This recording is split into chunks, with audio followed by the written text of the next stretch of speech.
as we close out the regular season, the NBA season is ending this week. We got the playoffs coming right around the corner with the play-in tournament next Tuesday. The media still has to get their likes, their views, and their clicks.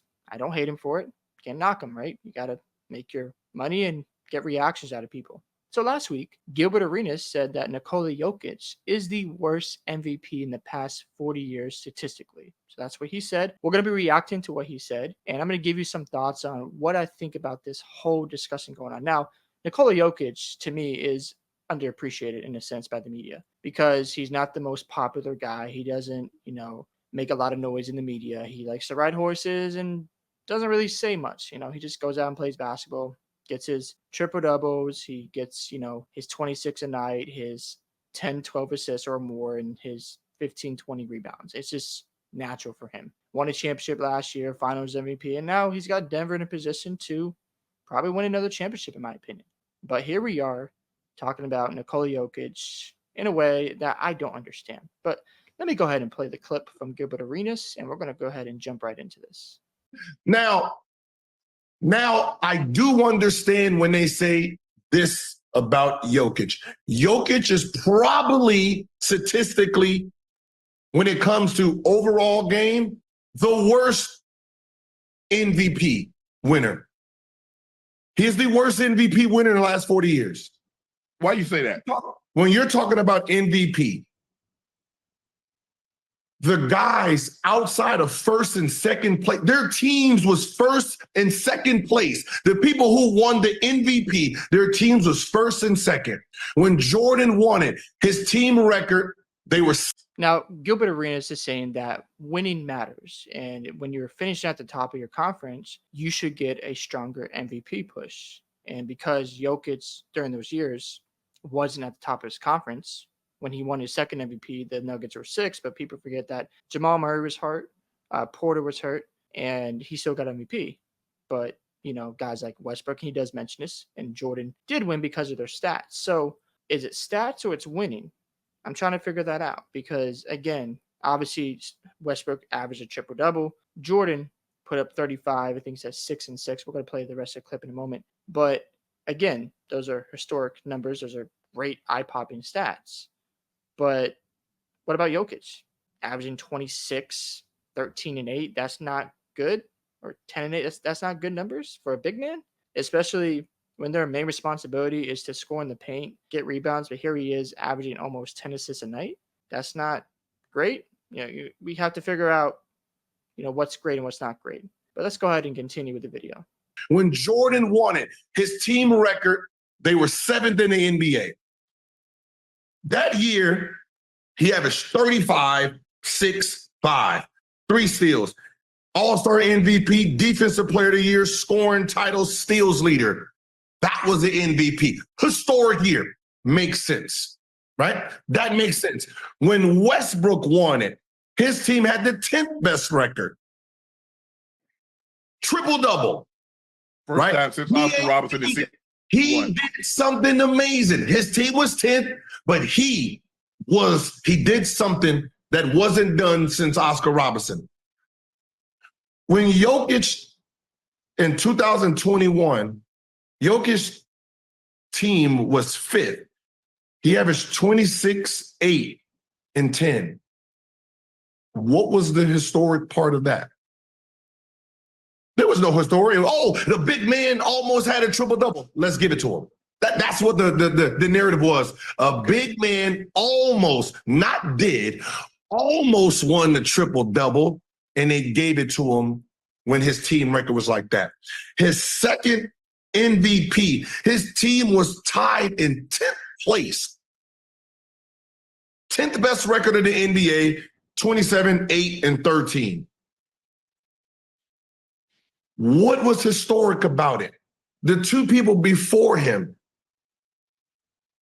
had an amazing season. When you're talking about historic, Magic, team's first place, second place, first place. Jordan? All right, so you see here with Gilbert, he talks about winning and then talks about stats. And as you see, they talked about Magic Johnson and how their teams are at the top of the conference. I'm trying to figure out which one is your argument here? Because if you're talking about winning, okay, I get it. Like if you're winning and it's contributing to the top of the conference, you should get some MVP consideration because you're the best team, you're the best player on that team. All right, cool. But then you're going to the stats with Jordan and Westbrook and calling that historic, but Jokic's numbers is not historic. Well, let's look at his numbers here. I do want to pull up Mr. Jokic and talk about, are these numbers historic? So let's decide together. Now, this is adjusted shooting. I will go to the stats a little bit later, but let's look at the true shooting percentage for Mr. Jokic. So in 2021, when he won his first MVP, 64% true shooting percentage. The average that year for the league was at 57.2. So he was above average. He was actually 7% above average. Now you go to the 21-22 season, and you look at it here, 56.6% in the league. Jokic, 66% true shooting. Again, he's above the league average. Let's just go to his stats because, again, I'm trying to figure out if these are historic numbers or not. Because if they're not, okay, I'm not going to argue to everybody, but let's look at the stats here. Again, going to the first MVP year, 27.5, 11.3 rebounds, 8.7 assists. That's not, he's almost on 9 assists a night as a center. You go the next year, his numbers got better. By the way, his first MVP year, he played a full 72-game season, played the whole time. Let's go to the next year, 29 points a game, 14.8 rebounds, and 8.5 assists. Again, those true shooting numbers are insane too. So he didn't just win because, the stats were not, I guess, over 30 and it was having a triple-double, but his true shooting percentage was ridiculous. But let's look at some past winners because I don't want to just focus on Jokic and not bring up others. So let me search Kobe Bryant when he won his MVP. I hate doing this because Kobe's my favorite player, but we're talking about stats here. And let's go to his career and let's look up the season he won MVP 07-08. And he got that Lakers team to the finals. 28 points. That's good. 6.3 rebounds, 5.4 assists. Those are good numbers. I'm not going to argue that. But let's go to his true shooting percentage because, again, I want to look at everything. I don't want to just look at the stats there. But let's look at adjusted shooting percentage in the 07-08 season when he won MVP. Again, these are Kobe's numbers. 57% shooting, true shooting. The average league is 54. He was a little bit above average. So again, is Jokic not being historic with those true shooting percentage? I don't know. You tell me. Let's go to Dirk Nowitzki when he won his MVP. Let's look at Dirk and see what he's got going on. Let's go to the year he won MVP. I believe it was in the 06-07 year, the year before.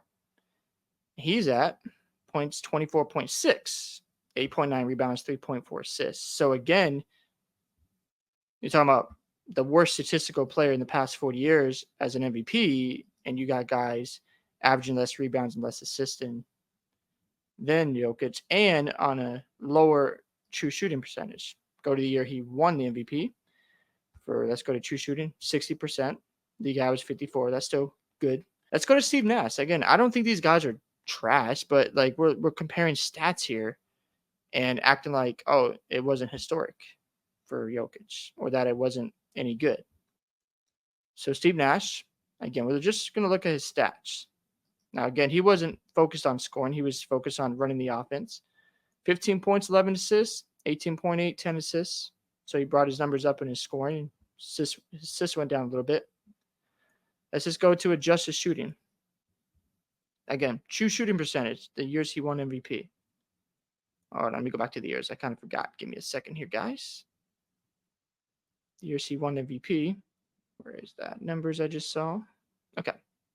Yeah, 04, 05, 05, 06. I don't want to look at the wrong numbers. 04, 05, 05, 06. So going back to true shooting percentage again, because it's a stat so again, 60%, average league 52.9, 63, average league is 53%. Again, these are great numbers by Steve Nash. I'm not dismissing that. But what I am saying is Jokic's numbers shouldn't just be brushed to the side as if he's some bum. You know what I mean? So, which one is it?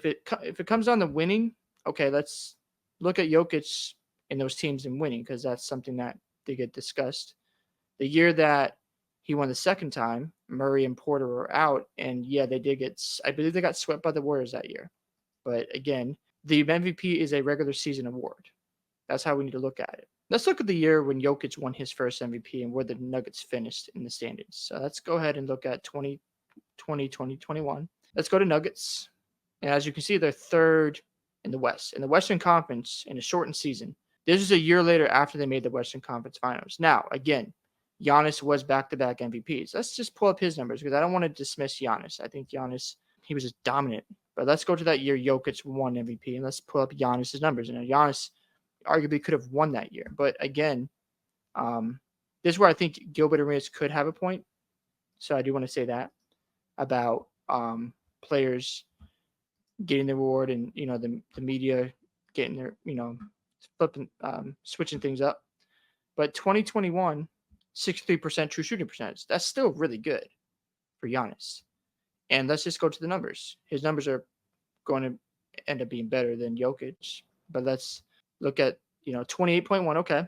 11 point rebounds, 5.9 assists. So Jokic did beat him out in assists, and they were close in points. The two MVPs that Giannis won, well, when you made the Eastern Conference Finals, what happened? After they were up 2-0, Kawhi went on Giannis and shut him down. And then in the bubble, Miami beat them in 5. So maybe some of that came into play here and why Jokic got that push. That's possible. And especially he made the Western Conference Finals. They were down 3-1 against the Jazz and also against the Clippers.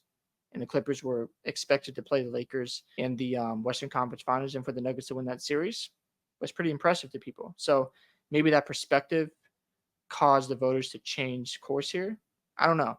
Now, before we get out of here, I do want to share one last thing about Jokic's second MVP and what he did that year. And I'm going to share this with you guys. As you can see here, he was top 10 in points, rebounds, and assists in the same season. The second time he won MVP, 6th in scoring, 2nd in rebounding, 8th in assists.